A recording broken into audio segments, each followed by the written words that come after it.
initiatives and reinforcing some CDFIs, which are community development financial institutions operating infrastructure. And then we're also looking at the number 2 is we're looking at rebuilding the workforce. As we, you know, as well as I do, some of the businesses that are going through this COVID will not come back. And as a result, what happens to those employees? So there needs to be need to retrain them and for the immediate and long-term history. And then we also love to support anything around growth of green jobs. And then thirdly is building financial security. That's affordable housing, preserving that, establishing financial education centers and innovation labs, and continuing to support social safety net services. Those would include things like food bank. 18-21 process. Excuse me, Mr. Robinson, I can't hear you. Is anybody else having problems hearing him? I can't hear him either. Hold on a second. Let me see if I can fix. Can you guys hear me? Microphone, please. I heard you, Crystal. Okay, because it seems to be something. Mine is held up on my side, but I think I have it on the live side. It's working. Can everyone else hear? I can hear him. Okay. Okay. All right. Let's try it again, Frank. Sorry about that. You want me to start over, or where do you want me to go? Point 2, rebuilding. The last couple of minutes. Okay. So Stephen said at point 2, and so our first point again was small business recovery. That is what we're seeing right now, especially with COVID and all the efforts around small business. The number 2 is around rebuilding the workforce, training folks for immediate and long-term reentry. As you know, some of the jobs that are out there will not come back. So how do you train those folks back in to immediate and long-term reentry? And then of course, supporting anything around green jobs and the environment. So we're looking at doing that through the workforce, our initiative around the workforce. And our third thing that we're looking to do is around building financial security. And that is preserving affordable housing, establishing financial education centers or innovation labs. And I could further explain that, but I just want to leave that as high level. And then also contribute to social safety net services. And those would be the food banks, for example, which are desperately needed. This process of what we're going to do through the community recovery program will probably be an 18-month to 24-month process. We'll be supporting nonprofit organizations whose objectives align with the mission of the community recovery program. Now, the great thing that I can tell you about this program is that the nonprofit does not have to be a 501c3. They could be a 501c4, C6, C19. As you know, many of the ethnic chambers of commerce are 501c6s. They're trade organizations. And they could never really apply for funding unless they had a foundation component behind it or with it. Now they could just apply directly to us under the community recovery program. We'll be, and they will be able to apply for funding for their programs and initiatives that address these 3 critical areas that I spoke about earlier. And we'll be likely taking applications within the next 60 days. And of course, these applications will be online through our website. And for more information, you can visit us on the website at www.unionbank.com, or you can email us at communityrecovery@unionbank.com. And I'll stop there. Thank you, Frank. Welcome. Are there any questions? Anyone have any questions before we move on to? I have a question. So as I'm a small business owner, and a lot of people in the call are also small business owners. Now, which one of these programs, how can that benefit us? Like, do we have to be a customer of Union Bank to participate in this $10 million local thing? No. Or no, you don't have to be a customer? No, there's two things. Number one, most of you are for-profit, so the money's not going to be going directly to you, but it will, say for instance, the BBA or another ethnic chamber or another organization was to come up and say, hey, look, we would love to host tons of these where we're doing all of that. They would come in and apply for funding from us to make sure that this is out there. Because I think one of the greatest things that I see when talking to business owners, especially African-American business owners, is the lack of information. So we got to get more information out there for you to be successful. And how do, in my opinion, how do we, I ask one big question to all of my customers, especially Black business owners.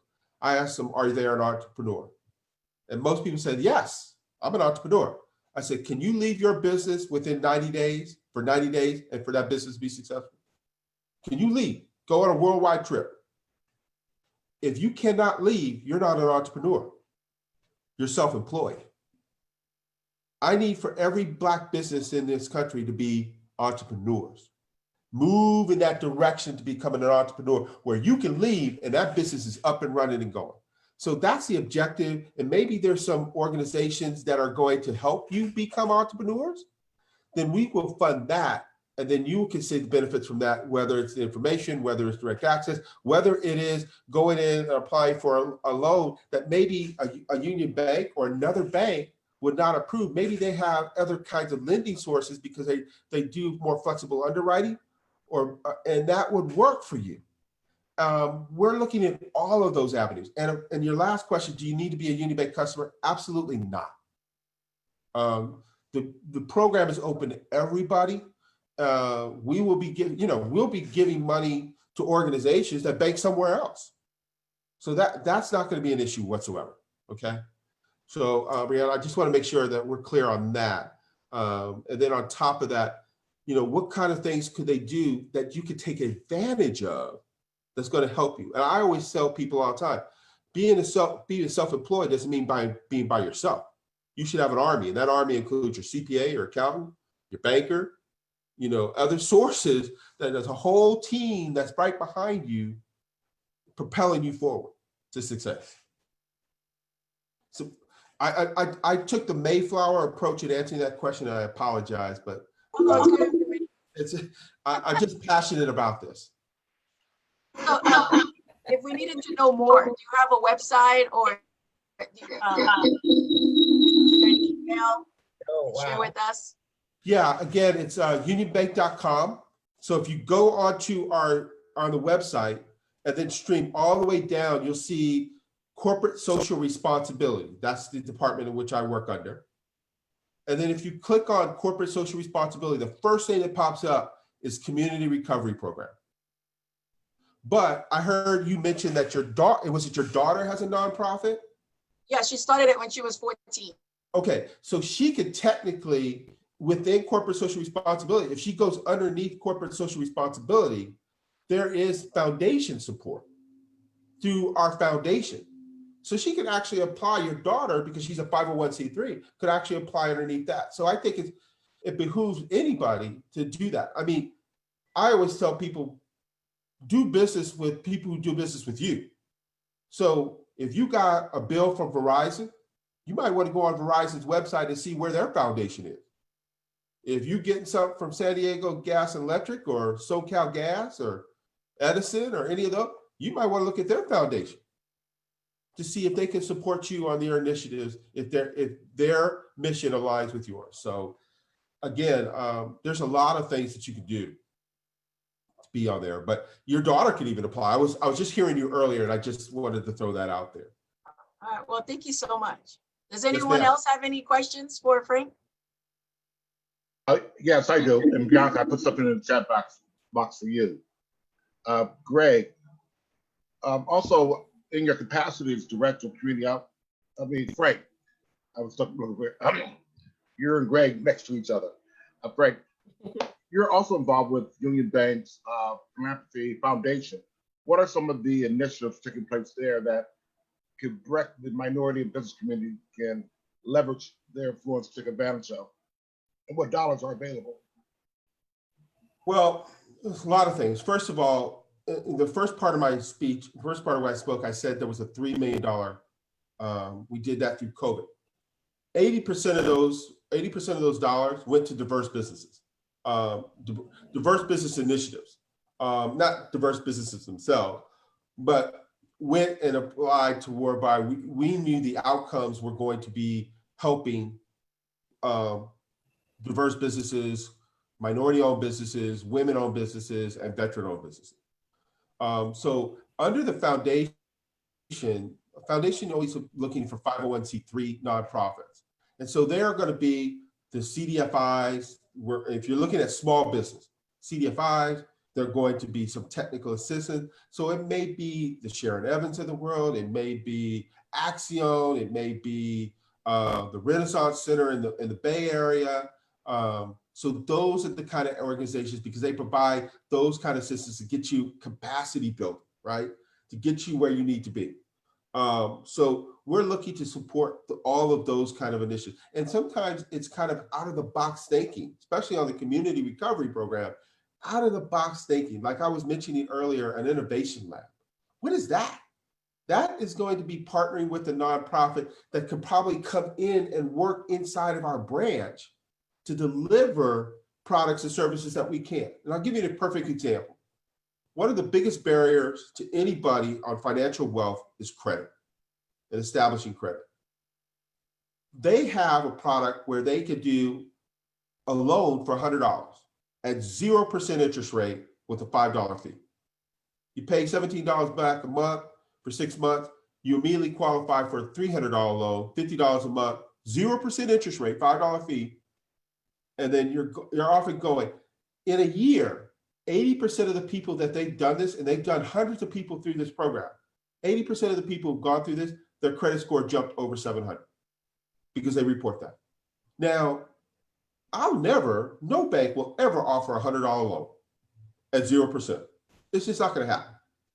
But why not have them come inside of our branch and then offer that for especially in a low to moderate income community, and offer that so they can use that to build on the credit. And then from there, and a year from later, I get that guy talking to me about owning a home and everything else. You give me a person with a 720 credit score and he's got income, I'm gonna try and get him into a house, everything else with the loan. So, but the barrier has always been, sometimes it's been credit. So Innovation Lab is something like that, something innovative, kind of different, something new. So thank you, Frank. That's really good. But we have because most of us are business owners on this call. Can you tell us about your supply diversity program and some opportunities that you may have coming up? Sure. So under our supply diversity program, we have what is called, we have two people who run that, Richard Chacon and Donna Ruff. And what it is you actually go, again, back on our website under corporate social responsibility, and then you tap into corporate social responsibility, you'll also see supplier diversity. In there, you could actually request an application to do business with Union Bank. And then and then they will work with you on your certification. Now realize Union Bank is a little bit different. If you're doing business with us under $100,000, you could be self-certified. If you're doing business over $100,000, we would like you to be certified as an MBE, DVBE, those sort of things. But what we would do is we would look at you and figure out, we would do an assessment and say, are you interested in doing business? Yes, I'm interested in doing business with you. Are you ready to do business with us? And in some cases, you're not ready. So sometimes we would even look at our first tier to see, hey, can you work with them to bring them along to get them ready to do business directly with us, or if you can bring them in as a second or as underneath that prime. But you usually have what is called workshops. We have what is called events that we sponsor. We've done some things with the BBA. We've done some things with some other organizations around getting you to know who we are and for us to know who you are. And then our objective is in corporate social responsibility is to get you in front of the buyer within the bank of a particular item, whether it's everything from buying paper to construction, even legal services. So if we're looking at a Black law firm would you be interested in doing outside counsel for us? So all of those things are open and available. The only thing that we really don't do is that we have, on the diversity is taxes, because there's only one U.S. government, and stamps, because there's a postage department. But everything else is. Do you advertise your procurement, or is it just relationship based?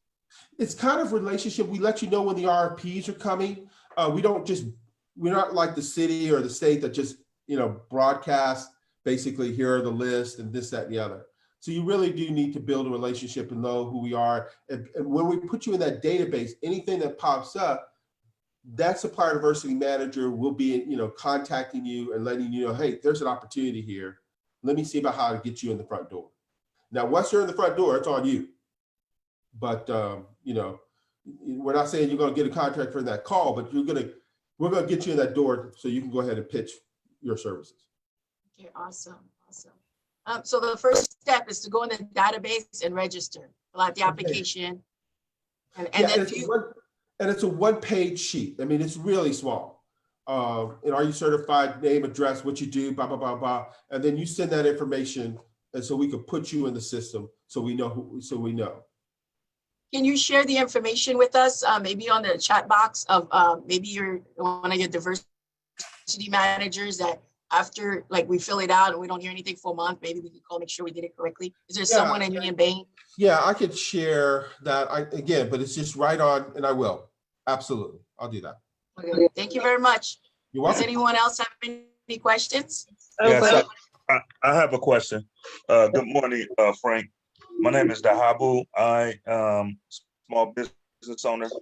I have a nonprofit, and I was listening to you saying about literacy programs for the community, such as teaching literacy. So if my organization taught literacy, I can get funding for that from you guys. Is that what I'm hearing? Yeah, our focus is around financial literacy. Are you just talking about just basic reading and writing? No. Financial literacy. Oh, yes. Financial You literacy. can apply. Absolutely. But okay. But if you're a 501c3, you could apply not only, look, I'm gonna give you a secret. You could apply to different buckets. You can apply for a community recovery program, because this is a special initiative, but you should already be applying to the foundation under the Union Bank. And if it's financial literacy, to be honest with you, you should be applying to all the banks. And I'll tell you this, and don't be afraid of not applying to all the banks. The only reason a bank would get upset with you is if you did your business account at this bank and try to do a business account somewhere else. We're going to fight like tooth and nail for your relationship. But when it comes to supplier diversity and the foundation, you should be applying to all of them. Okay. Thank you. What branch do you work out of, Frank? Do you work at a branch in LA? Do you work at a branch in LA? Or no, I'm based in San Diego. Okay. But I handle what I do for the bank is across the entire enterprise. Okay. Thank you. Yes, sir. Can you mute yourself, please, if you're not speaking? Frank, I don't know if there's a last. We don't have any more questions. Do you have any more questions for Frank? Yes, we do. Jasmine, go ahead, Jasmine. Hi. For the garment industry, You need to mute her. Have her mute her computer. Oh. Okay. Okay, go ahead, Jasmine. yes. What suggestions do you have for the garment industry? In what regard? You're saying In terms of finance, in terms of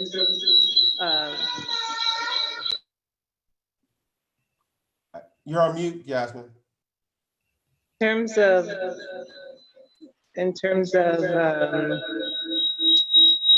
We have a bad connection, Jasmine. Could you put your question in the chat box, because we can't hear you.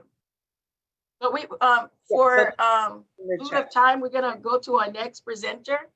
Thank you so much, Frank. If you could hang out, because I'm sure there's a lot of people had questions for you, but Sure. we're having technical difficulties. But we'd like to go introduce Mr. Kevin Harbour, who has some great programs. And We're business, BizFed, and we'd love to hear about some of the initiatives that you have to help the small minority businesses to this during this epidemic. So welcome, Well, Kevin. Well, first of all, I'd like to thank Frank for being here. Union Bank is one of our board members for BizFed, LA County Business Federation, and BizFed Institute. My name's Kevin Harbour. I wear two hats.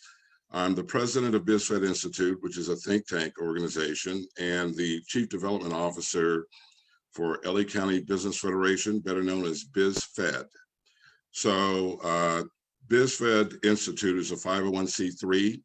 Our charter is to, again, provide a platform for impactful and meaningful discussion for business, community, thought leaders, connect them with elected officials and public agency leadership.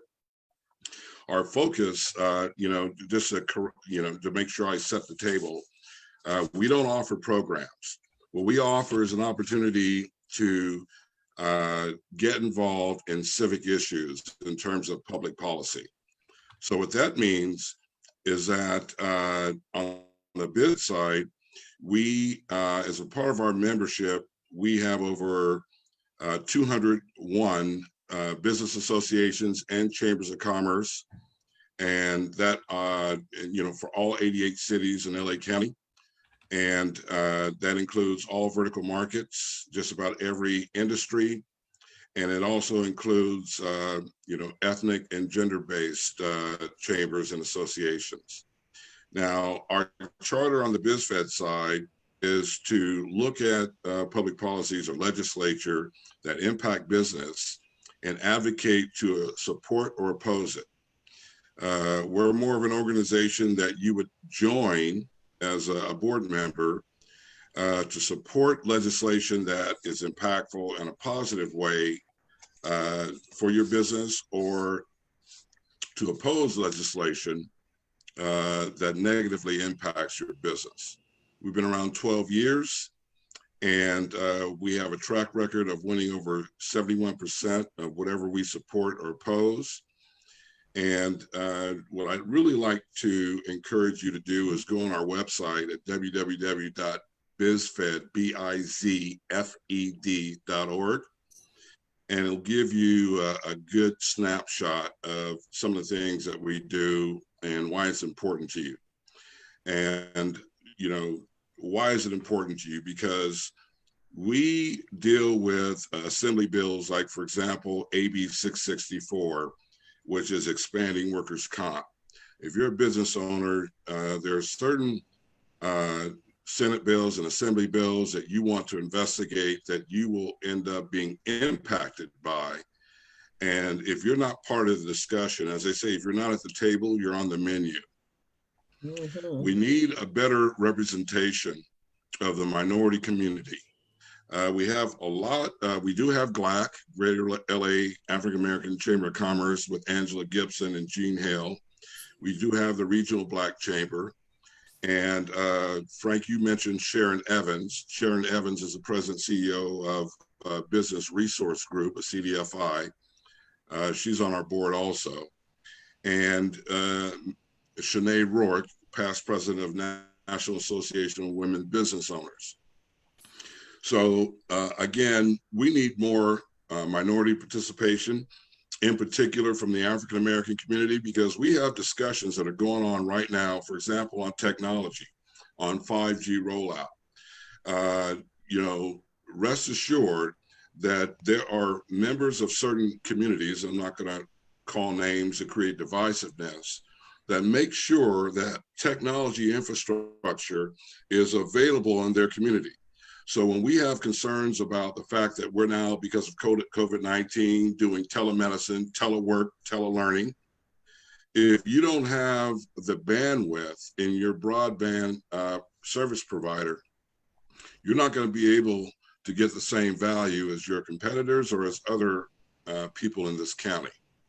So it's important for you to get in the discussion. If nothing else, if you can't join directly, because the lowest level of membership is at $6,000 a year on the BizFed side, you can certainly join an association which offers a lot less in annual membership, and they can represent your interests. Okay, so we'll leave it at that. And one other thing I wanted to share with you is that there was a mention about affordable housing. And, you know, we do a lot of work in the housing space, especially when it comes to legislative bills. You know, we just supported the CEQA exemption bills that provides CEQA exemptions for those that are building affordable housing and transitional housing for the homeless. So, but there are also other infrastructure concerns that you should be aware of, whether it be energy, whether it be water, whether it be technology. All these things impact you.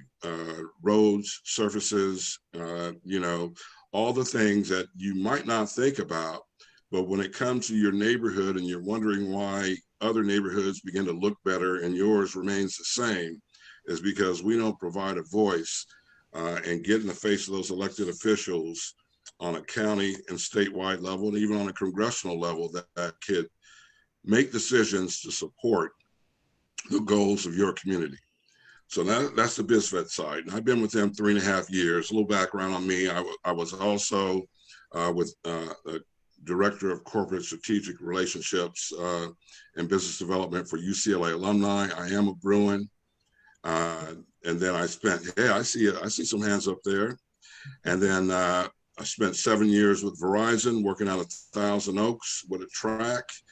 And then Digital Equipment Corporation, it turned into HP for 11 years. So I have a IT telecom tech background. So with that said, I bring a unique perspective because in today's world, technology is driving everything. And so it's good to be in these discussions. I'd also try to be the moral compass because a lot of our board members are concerned about the bottom line, and rightfully so, but you have to have a moral compass with that. And I think you guys can read between the lines, is why I need your voice at the table. Now, on the other side, I am the president of BizFed Institute. And what we do is we provide a platform in the form of forums. They were in person up until COVID-19. Now they're virtual Zoom meetings, right?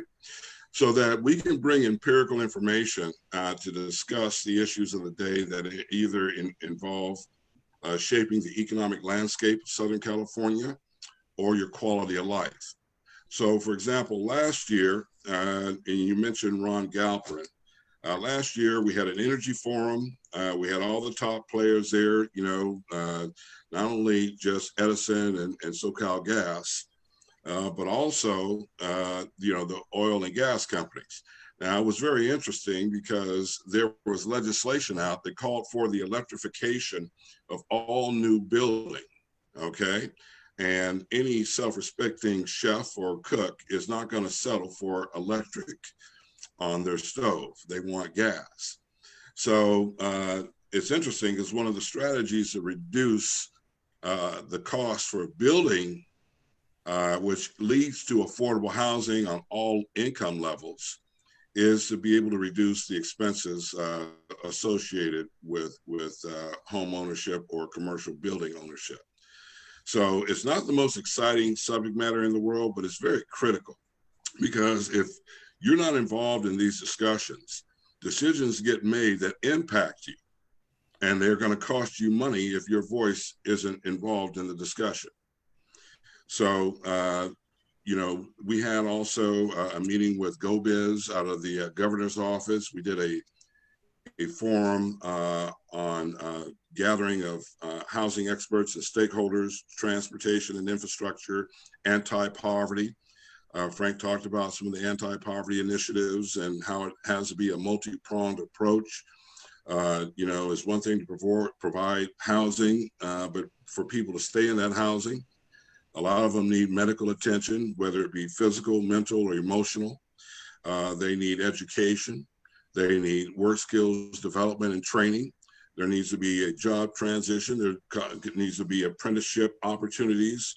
internship, because not everyone that's homeless are adults. There are many college students. I don't know if you're aware, but a large percentage of college students, especially in the community college system, are homeless. They're sleeping in their cars and going to class and washing up in the bathrooms. And your heart bleeds for these kind of youngsters. I mean, they want it so bad that they're willing to do those kinds of things. So we have a chance to impact that by policy, by working with the banks, because I don't know if you're aware, Frank, but Union Bank is on our board, but so is B of A, so is Bank of America.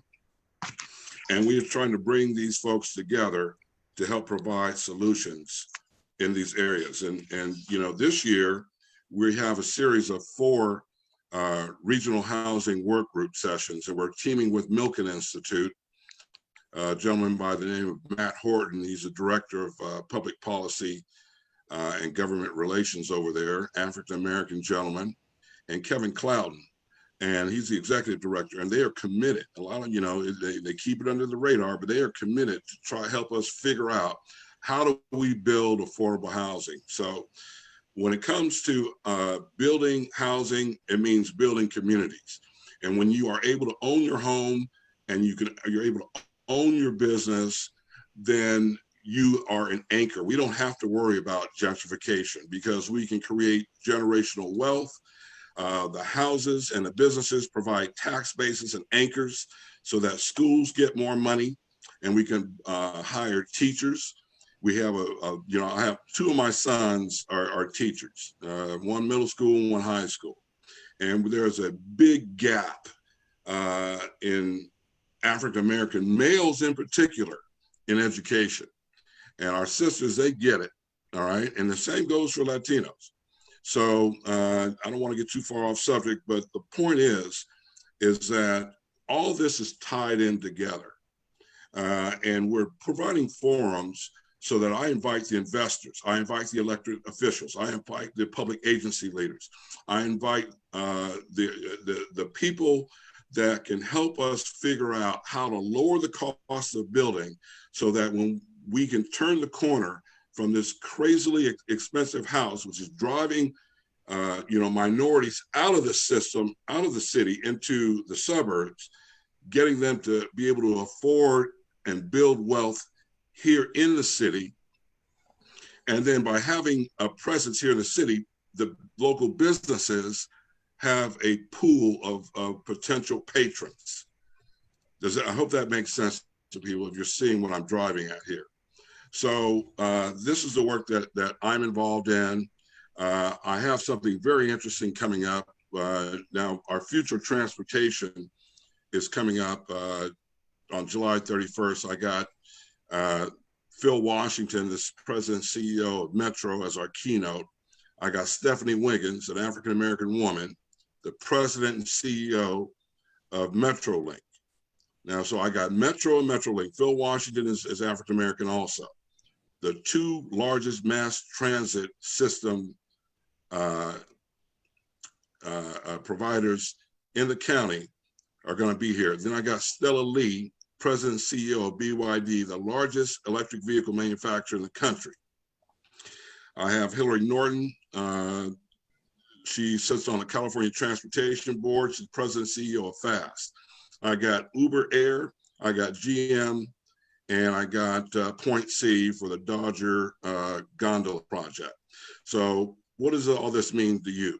When it comes to anti-poverty, one of the biggest expenses in a household is transportation. And our accessibility to transportation, you guys might know about Crenshaw Subway and how they advocated to get stops here in Lemert Park. That's a pretty big deal. So my point to you is that one of the biggest ways that we can combat poverty is to provide transportation to locally, to your jobs, and then also housing that's close to transportation. That's where Phil Washington comes in, because they own property around the metro stations and they can build affordable housing on that property. My job is to help these organizations, these businesses figure out the financial model on how to build housing for all income levels.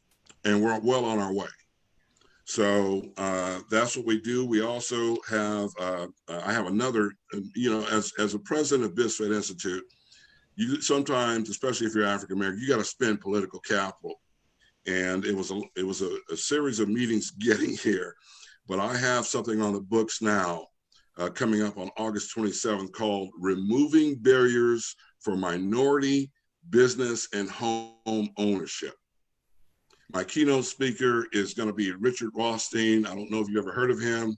He wrote a book called The Color of Law, very serious book. And we set the table on systemic racism, how red line and segregation have impacted us on an institutional level over the last half to 3/4 of a century. And then I have people coming in that are going to speak to removing barriers.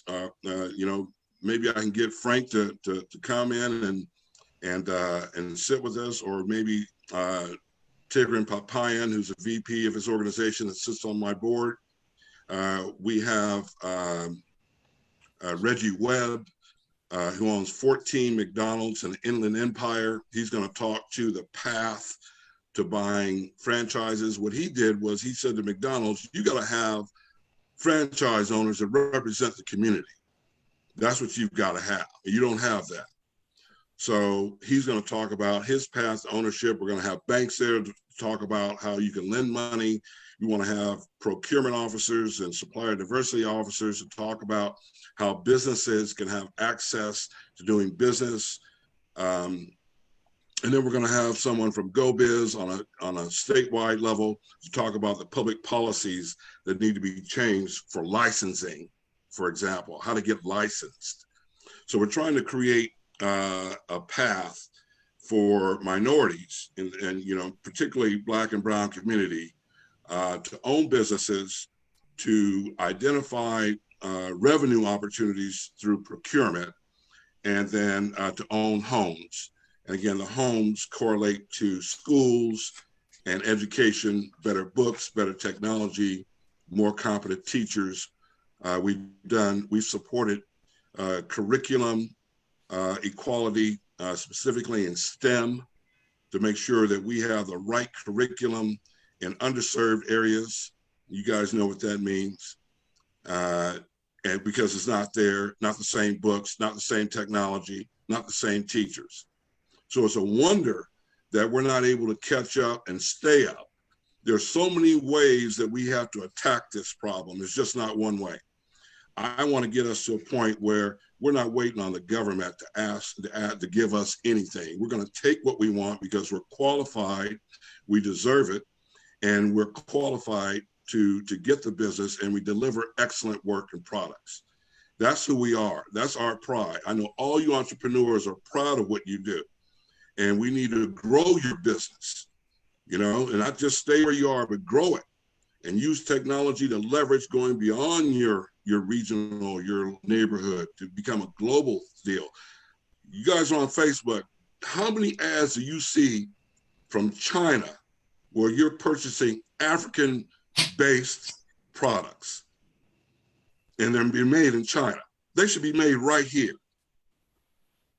So I'll leave it there. That's what I do, any questions or thoughts, I'm available to answer. Kevin, that is pretty awesome. This is Crystal, co-director of talking about Black Dollars and co-hosting this with Stephen Turner. How do we get involved with what you're doing? Everything that you talked about is what I'm passionate about, making sure that our community is represented in a way to get us out of this place that we're in. And my principal concern is about our youth, making sure that this world that we're about to leave them is a better world than what it is right now. And I would be ashamed to leave them what we have right now. Crystal, that's a great question. I don't mind saying I'm 62 years old, and it wasn't up until maybe 3.5, 4 years ago. Well, I take it back, about 7, 8 years ago. I'm also past president of UCLA Black Alumni.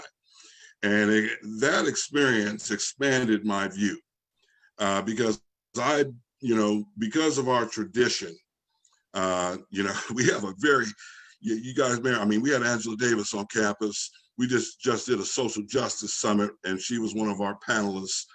I've had conversations with, you know, Common, and, you know, I don't want to name drop, but, you know, and then I had Bobby Seals sit me down and talk to me about, you know, my commitment to the Black community. Now, you know, and it was an amazing conversation. And this is it, Crystal. It's about it's about sustainability, right? It's about helping self. It's about, you know, providing the vehicles for people like yourself and every name that I see here on this Zoom meeting, that I know that you don't want to have to ask for anything. You want to be able to enjoy the level of success where you're helping someone else. So to answer your question, by getting involved, Stephen and I are connected.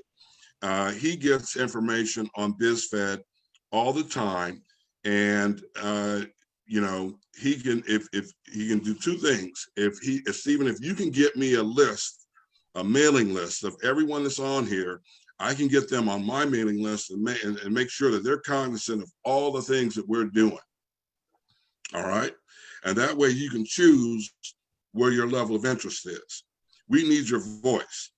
I've been given, you know, one thing I will say about Phil Washington of Metro, when he comes to speak at this event, he's going to talk about racism, and he doesn't pull any punches. He's an ex-Army officer, and he's not afraid of anything. And I consider him a friend. He's from Chicago, and he keeps it real, but he also understands the game that he has to play. And he makes sure that he delivers to his bottom line, but is also hasn't forgotten, is that a new word? He hasn't forgotten our community and what's important to us. So, you know, the thing is get involved. You know, you guys know about civics. Get involved, get your voice heard. You know, if you the easiest or least expensive way is to join an association, whether it be Greater LA, African American Chamber of Commerce, to get your voice amplified, the Regional Black Chamber, the California Black Chamber with Edwin Lombard. Again, Frank talked about Sharon Evans. Sharon's the secretary of the California Black Chamber. All right, they will carry forward your voice. To get involved, if you want to be a direct board member, it's $6,000 a year at the entry level, but you get to take advantage of everything that we do. All right.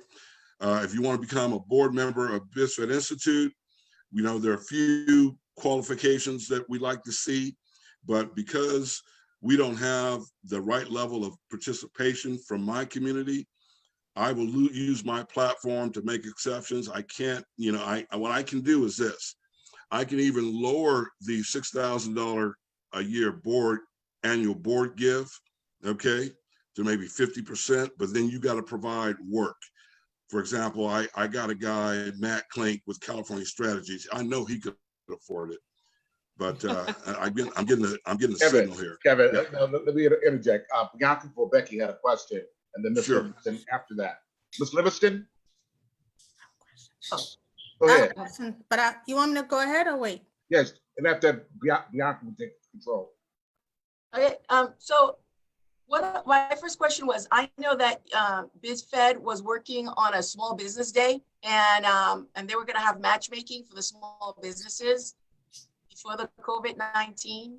I know the LA Chamber was advertising that. Did you, is that postponed, or is that being done over webinar now? So the Small Business Committee, well, first of all, to answer your question, we do have a Small Business Committee, and they are doing webinars on an ongoing basis. And I don't have the specific information, but if you could forward your question, maybe Steve can put my email address up in the chat box, or I can. Forward me your question with your email address. I can get an answer back to you. But the answer to your question is yes. There's a specific desire to grow small business, a focus on it, especially after COVID-19. Everybody's taken a hit, everyone. They've had to close their doors. They've had to, furlough, lay off employees. And then there's, the safety issue. So, and then, you know, if you have employees, are you liable? You know, if they get sick, can they sue you as a small business owner and put you out of business? But if you're not practicing, you know, safe measures, then there's not a lot we can say. But if you are, then, you know, there's a lot you can say. But to your question, yes, they're doing things all the time. Is there a way for the people on this webinar to get their information out there so they could find out about the small business webinars and what they're doing? Yeah, so our webinars are primarily for our members. That's what the membership is about. They're 501c6. It's membership and dues driven, and it's primarily offered to our members only. However, if you join an association like GLAC, then GLAC can get you in there. And the BBA wants to become a member too. Pardon me? And the Black Business Association as a member. That's right. BBA. There you go. Let me pivot for a second. Ms. Livingston has a question for you. Yeah, thank you. First of all, I just want to say, go Bruins. Great seeing you again, Kevin. Thank you. So just wanted to say that, sorry I was late.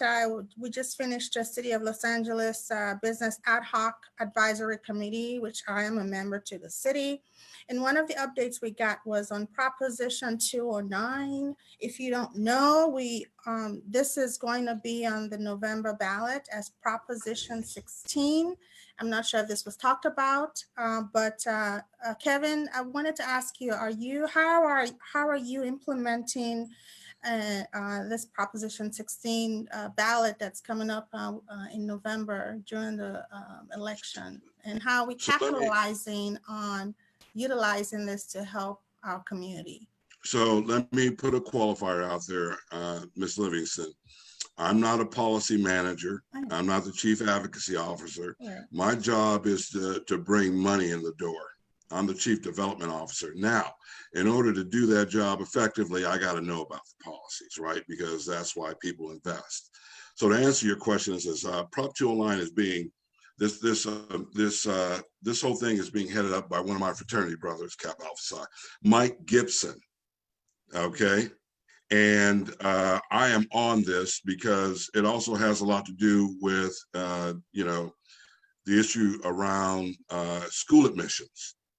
And being a, you know, past president at UC Black alumni, we, you know, right after 2000, we had less than 100 incoming freshmen. We got over like 500-600 now. We still, and we also have a Black vice chancellor of admissions. Even with all that, we need Prop 209 to pass. So the answer to your question is that, you know, and I'm going to be candid with you, it's going to be a harder sell, right? Because a lot of our members are in the Republican Party, all right? And they might have a different view on things. You get me? Mm-hmm. That's why we need your voice at the table. Now, I am doing, again, I'm the moral compass, and I don't mind making folks uncomfortable. And when I bring that up, they get uncomfortable, but I hold their feet to the fire. And so from where I sit on this, you know, what we're going to be talking about next month, there's a lot more to Prop 209 in terms of set-asides and things like that that can impact minority-owned businesses. So from a personal position, I 100% support it. But because we're a membership-based organization, it's our members that drive the direction we go in as an organization, not the staff. So the more members that think like you, that have a chance to speak and influence others, the better the chance we have that getting that win on the November ballot, because it's critical. If I can slip this in. One last thing, I want you to know that the biggest opposition we're facing is from the Asian community on Prop 209. Thank you for that. But if I can slip this in for your information, if you do not already know this, Meriwether and Williams, they're having a Proposition 209 virtual town hall meeting on July 28th at 4 p.m. Thank you. Kevin, so quickly, because we got about 1 minute left, what is the membership? In terms of The BizFed Institute, because you're saying you're a membership organization. oh yeah. Well, it's 6,000 a year. Okay. Yeah. If you're willing to do in-kind work, I can cut it in half. Is that the board? So everyone is a board member. Is that what you're saying? That's correct. That's correct. Okay. But you have to be voted in. You have to be voted in. You have to be voted in. With BizFed, it's also 6,000, but you don't have to be voted in. Okay. And and I see also on your website that there's donations that will help you carry through the causes and the missions that you guys are on. That's correct. You can donate any amount. We have all kinds of sponsorships where you can get branding. We represent 450,000 businesses that employ close to 4 million people. Okay. All righty. And as far as the list for today, we actually, I think, with some of the new faces that I see today, there's probably about 275 people that have been coming to the webcast for the last since March when I launched it. So I definitely can provide that to you. Don't know who on here would be a member, but I do know that as for this community, you're absolutely right. That's one of my sayings. If you're not at the table, you're on the menu. And right now we are definitely the main meal. And so we need to make sure our voice, and this is an opportunity that we have as Black people right now to stand up and rise up, but we have to unite. If we're not doing this together, we're not doing this at all. We can no longer be a single voice. We can no longer operate in silos. This is it. If we don't do what we're supposed to do right now, we can forget it. And that's real talk, guys. And so I think we all have a vested interest in our communities, in this country. If we're going to remain here, we need to step up to the plate and do what we need to do so that while they're throwing all this money at us because they're feeling guilty, this is the time that we need to make sure that it works for us. And at this point, it will be nobody's fault but our own.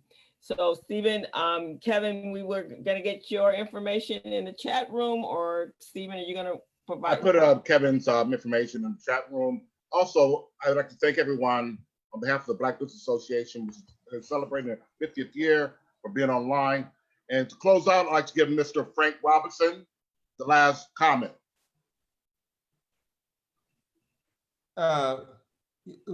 Stephen always puts me on the spot like this. And Kevin, I'll be calling you Noop. We'll talk. Will you give me your dollar man? Did I hear you say Noop? Yeah, brother. I got you. But I wanted to also just express to you that what I was always told is a person that owns their own business owns their own life. Yes. So I take it upon you to really take advantage of these things that are coming in these turbulent times and try to make from lemons to lemonade and try to reinvent yourself, redevelop those skill sets and really deploy the resources that are coming now that should have came 50 years, 100 years ago from the days of Reconstruction. Now is that time. Seize that moment to really deploy what you need to get your business to going in a different direction so you improve the lives of not only yourself, but your family and leave a legacy that is empowering. And always looked at to those to give back, to improve the lives of others. So I leave you with those final thoughts, and I wish you all the best. And if there's anything that I can do, you can always reach out to me. My email address is frank.robinson@unionbank.com. Always just give me a call or better yet, just email me, because that's the best way to get me, because I'm like most of you working from home. So let me know how I can be of assistance. Email is the best way. Again, frank.robinson@unionbank.com. And again, thank you. Again, Crystal, close it out.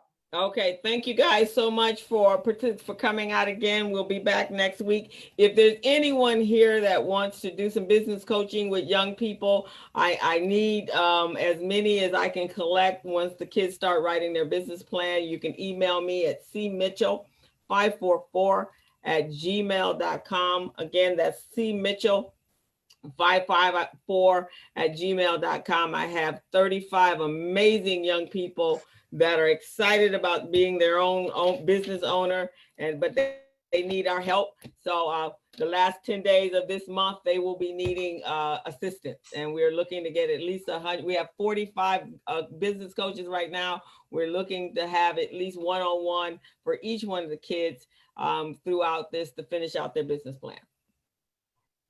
Appreciate it. So we'll see you guys, the recording. Hopefully it'll be together. I got kicked out earlier, but we'll see what happens. But we are on Facebook Live, so you can always go there. Please share this because everybody needs to know this, all the amazing people that we have in our community. So thank you guys. Have a great weekend. Be safe, mask up so we can get out of this quarantine. Thank you very much for coming out.